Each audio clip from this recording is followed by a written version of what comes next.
Thank you very much, Olivia. Well, some family and friends of the victims murdered here in this mass shooting on Jefferson Avenue came here to the site today to find some comfort. 7 News senior reporter Eileen Buckley learns more tonight about one of the victims. This is too much for my heart.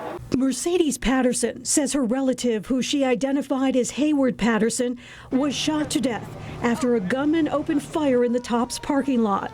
Patterson says he was sitting in his car at the time. He didn't deserve that. Our community didn't deserve that. No one deserves that.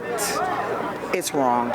Patterson referred to her relative as a loved one, a man who loved his family and his community. An honorable man, a family man, a working man, a community man, an honest man that was at a grocery store in a parking lot.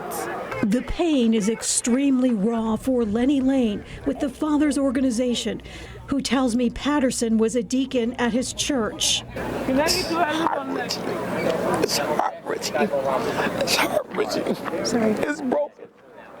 Lane posting this message on his Facebook page, saying his heart is broken into a million pieces over his beloved Deacon Patterson of State Tabernacle Church. Lane says Deacon Patterson would often drive people to the Top store on Jefferson who didn't have transportation. Deacon Patterson was the ones that transported them back and forth to their homes so that they can continue to survive. Buffalo School Board member Terrence tells me he met with multiple family members of the victims, but could not identify them for us at this time.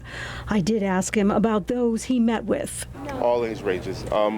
We was there with little children to a woman who was going to the store because she was going to barbecue for her family, and she was running to the store to grab a couple of items, to a man who was engaged to a woman, and she didn't make it out, but he did. Buffalo police are still working on identifying and releasing all the victims' names. This is what the community looks like, trying to come together to heal one another. The raw and unimaginable pain of community members who showed up outside the Jefferson Avenue Tops in Buffalo, crying, hugging, comforting one another.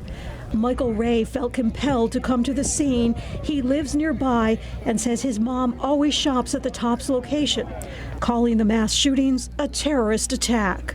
How is a kid going to get past this if they were in that Tops? How are people in this community going to be able to go back to that Tops? This is the first thing they're going to think of now. Eileen Buckley, 7 News, Buffalo.